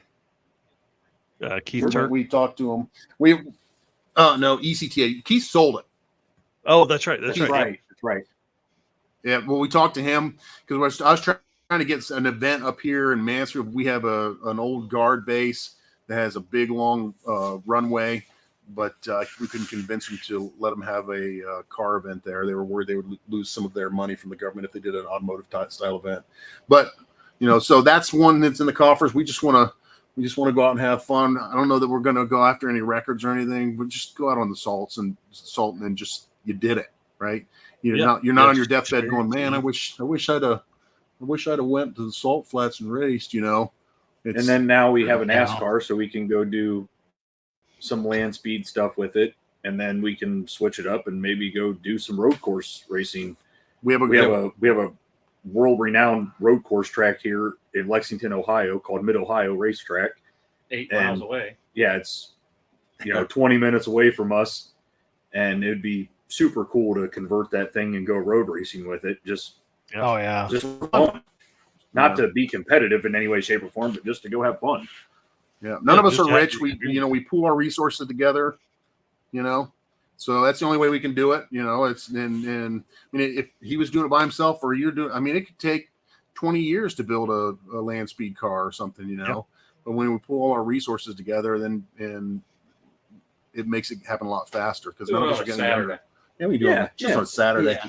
Like the Captain Planet of building race cars. Our powers combined. That's right. Well, that's why race car friends are so important. It is. Right. It is. Race car friends. That's exactly what it is. Yep. Well, what's this? Because this looks like just a bucket of fun. That's going to be the fastest. Yeah, that's hopefully. Yeah, that's one that that was kind of like a spur of the moment thing. Like I had, it's sitting right in the picture. I got to go get that thing. It's so cool looking. How can you not buy that? States over and picked it up, and it's going to turn out to be something pretty cool. I'm looking at the rules right now to see where it fits in the rules and what we can do with it. But I think our plan is, and this is, people pipe up. I'm bouncing back and forth. I got some small block parts. Yeah, drop some comments. Throw some suggestions out there. Not an LS. Yeah, not an LS. No, I'm not doing that. But it's. Sorry, Eric. Sorry, Eric. They're not great. I get it. They're awesome, but we're thinking originally it was going to be just a small block Ford, like a 331 with like a single turbo and trying to get 1,000 horsepower out of it. And then we're like, well, all the sensors you got to get with your E85 or with all your EFI and stuff. This will be an EFI car. It'll be our first. Should we just go to a Coyote? I think he's on the Coyote camp. And look at him. I got to balance things. I'm an engineer, so I got to stick stuff into the spreadsheet and go, okay, how's this balance out? And it might end up being a Coyote. I don't know, but it's really light. We have, the way it sits right now, it's all steel. It's all glass, real glass. It had two dashes laying in it, had a bunch of extra parts laying in it, had two hoods on it, and it weighed, and a small 351 Windsor in it, no crank, and no transmission, but iron heads, and it weighed 1710. So it weighed 1,700 pounds. So it is going to be light. So that's super cool looking. Fully loaded. Yeah, fully loaded 21. With a driver, you're talking 21, 2,200, somewhere in that neighborhood, probably. A little more when I'm driving it. But I'm going to turn that boost down when you guys are driving it. I can't have you go faster. Yeah. But so we're suspension in this thing. It's Pinto front suspension, but it's aftermarket A-arms and stuff. So a Coyote would fit. So I got to look and see what the rules are. Yeah. Oh, yeah.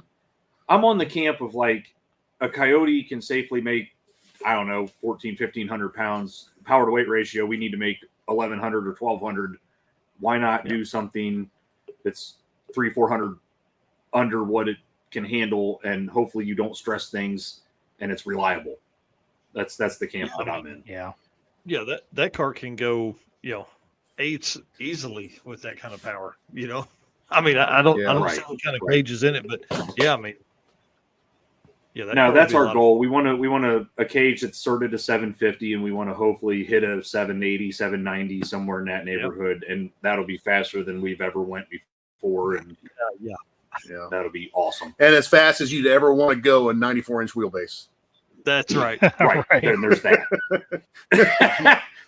Yeah. I think we're going to put like 7 parachutes on it. Put 7 parachutes on it so that it straightens you up when you're all crooked trying to go through the trap sideways. Do a GTR motor.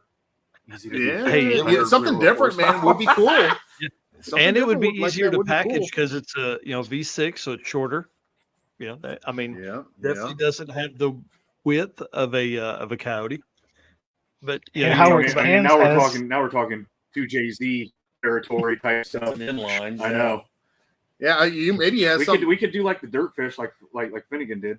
The 2JZ and the that's a must.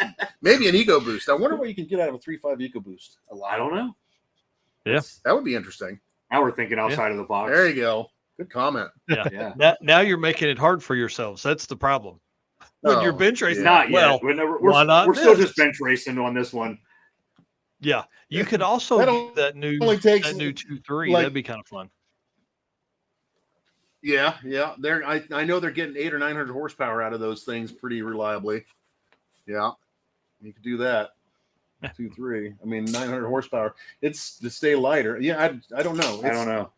It's going to take a few more ounces to make. That's going to be a hard. I'm not going to lie. It's going to be a hard sell for me to go from anything from a small block. Yeah.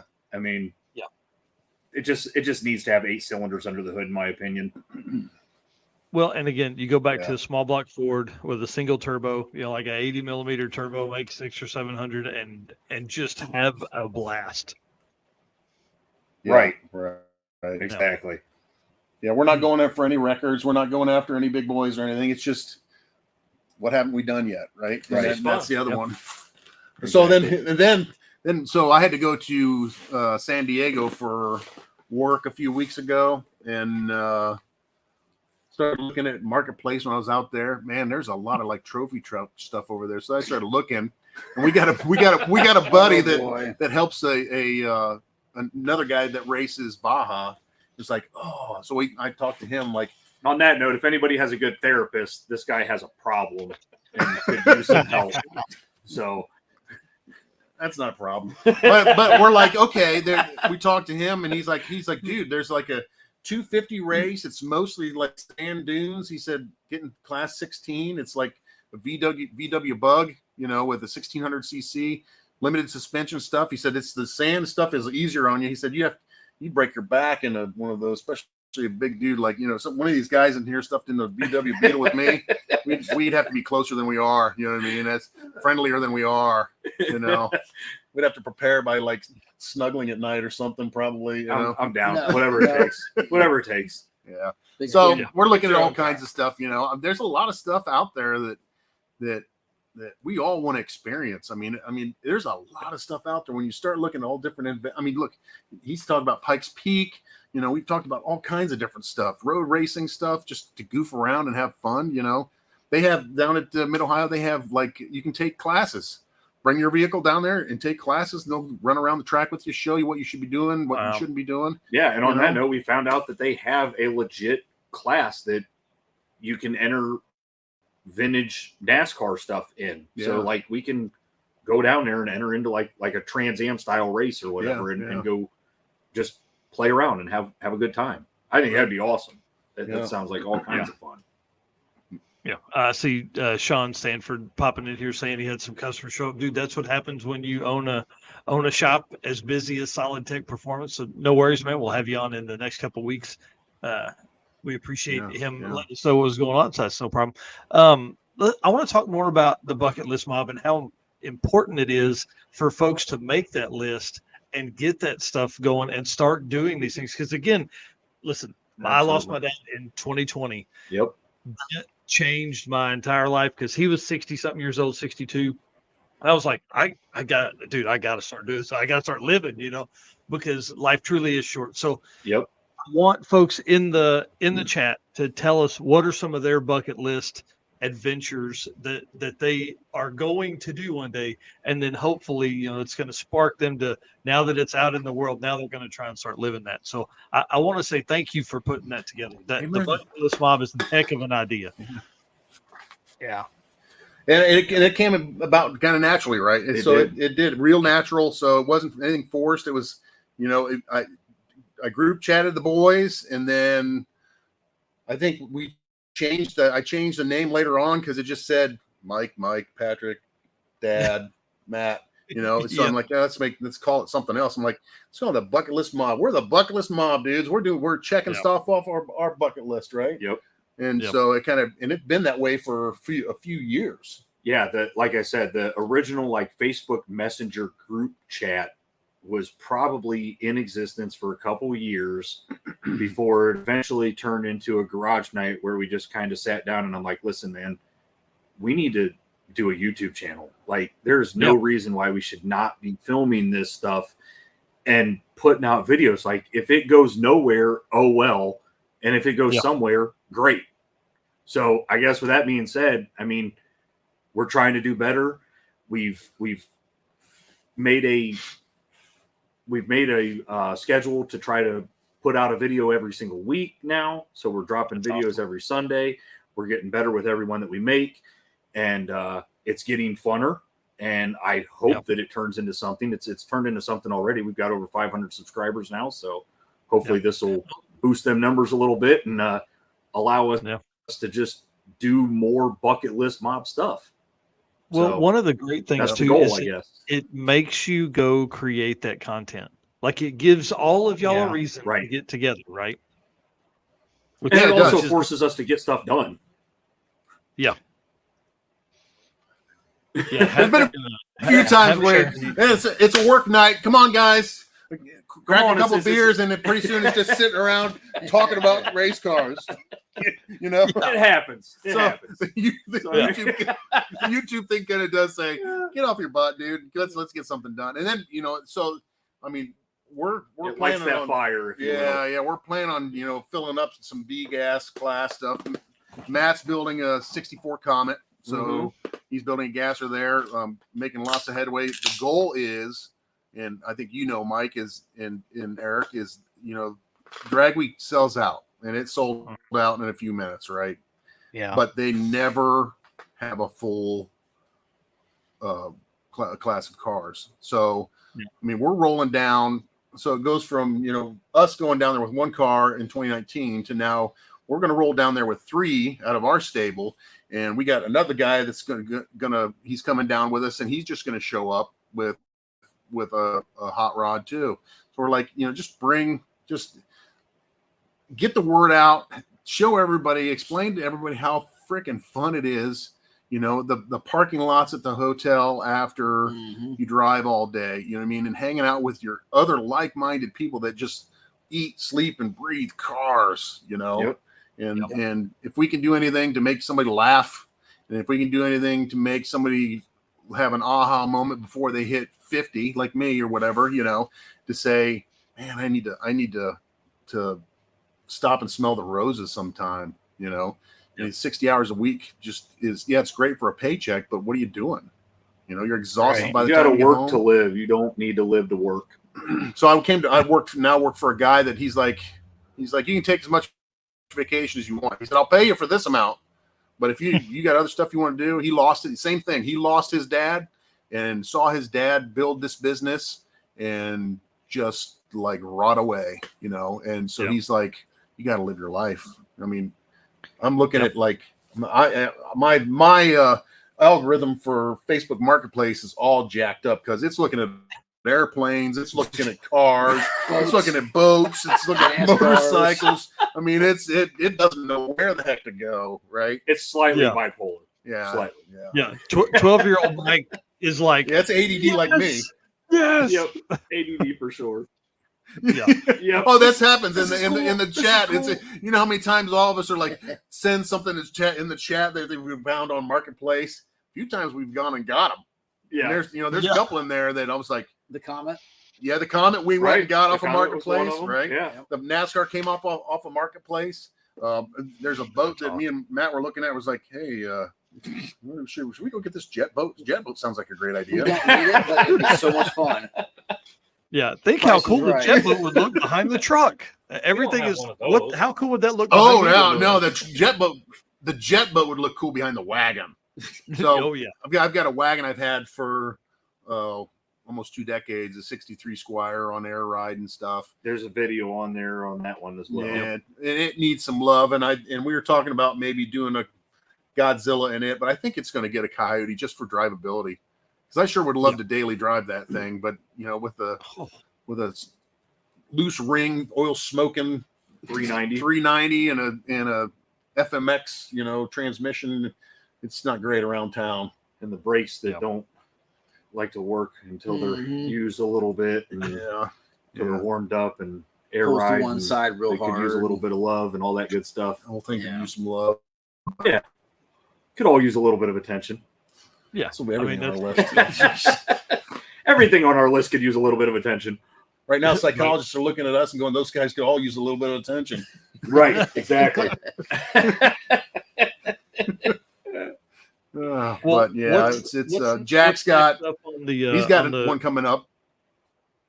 Oh, sorry. Go ahead. Finish your story there. Yeah. So next up is 64 Coupe de Ville. Yeah, Jack's got a 64 Coupe de Ville that's got air ride on it, and we're gonna put a 496 blown big block in it.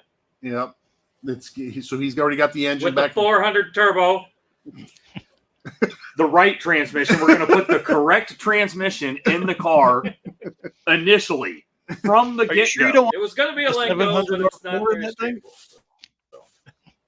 700 No, we're not going to put a 700 R4 in it.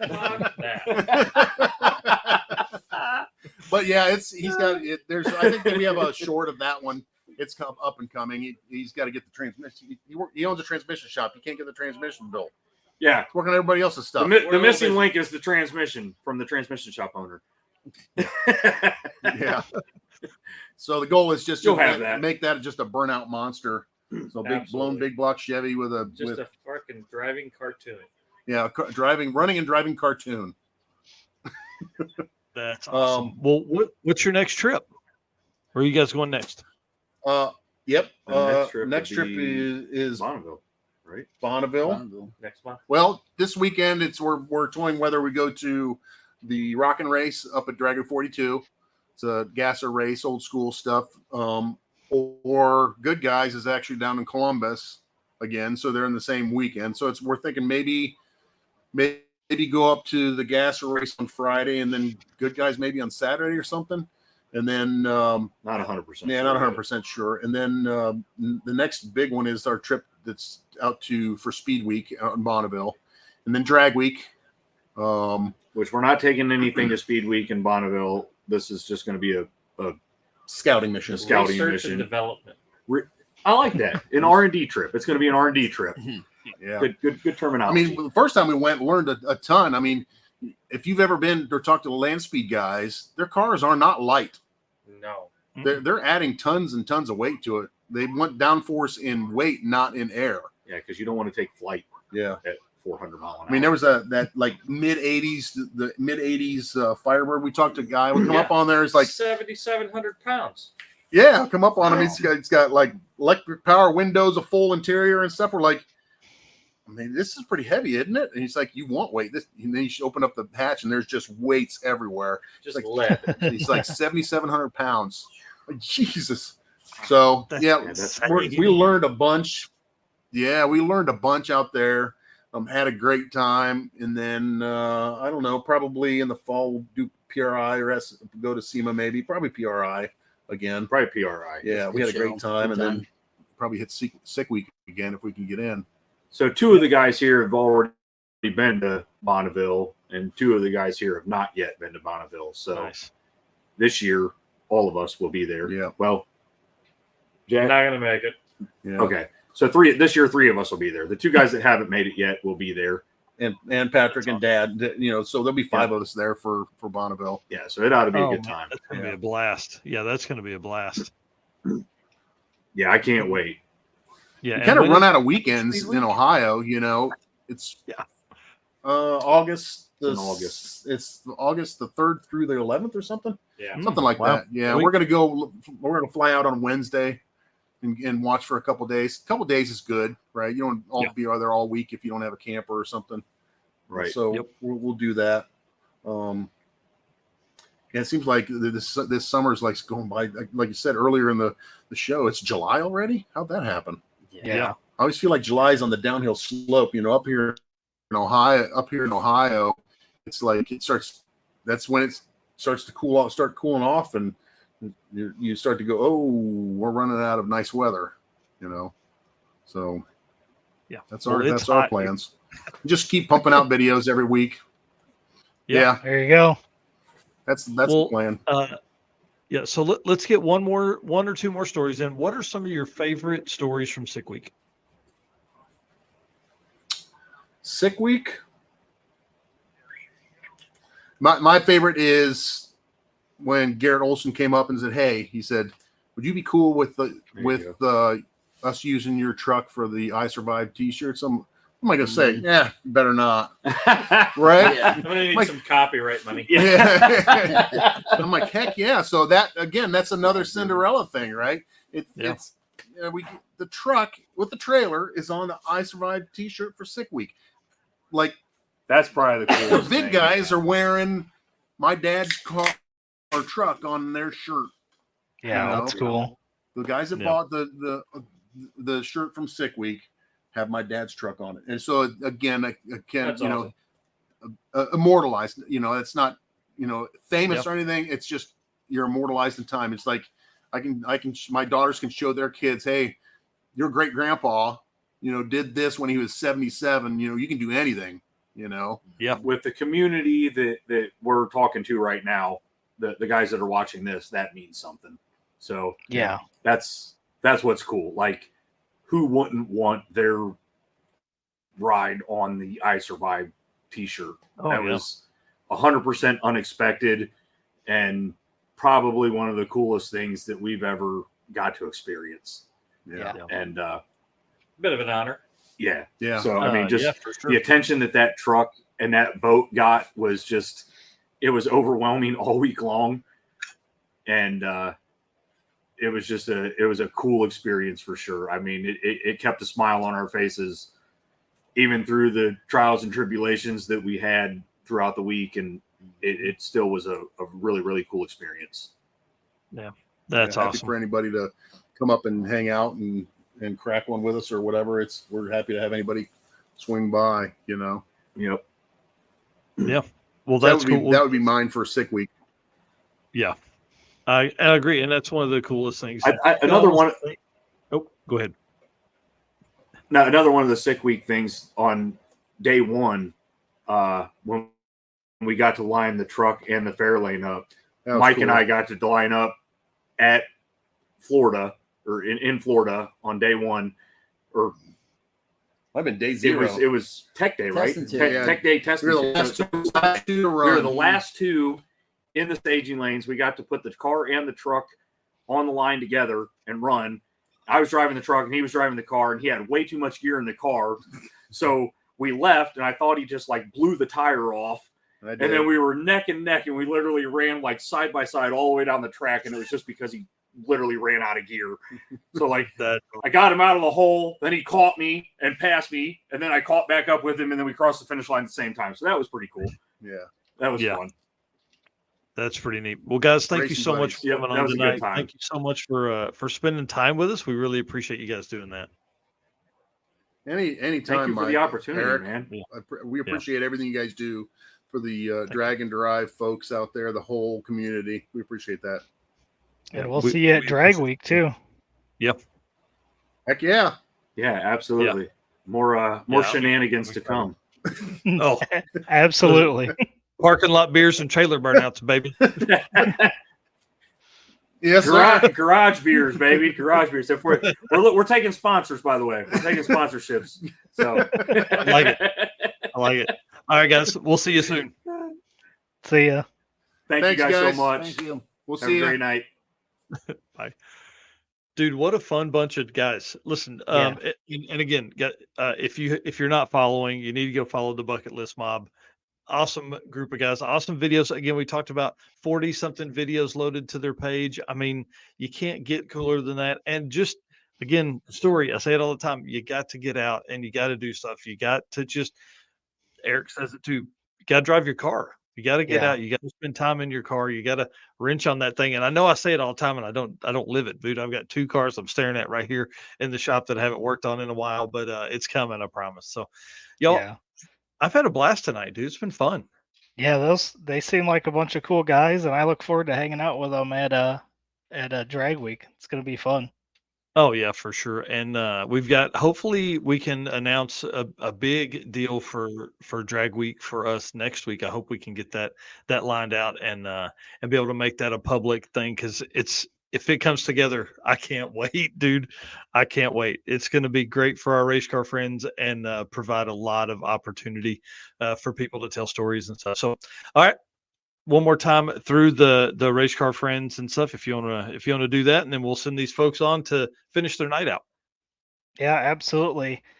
We say it all the time. It's you guys that keeps us going. So thank you for being our race car friends.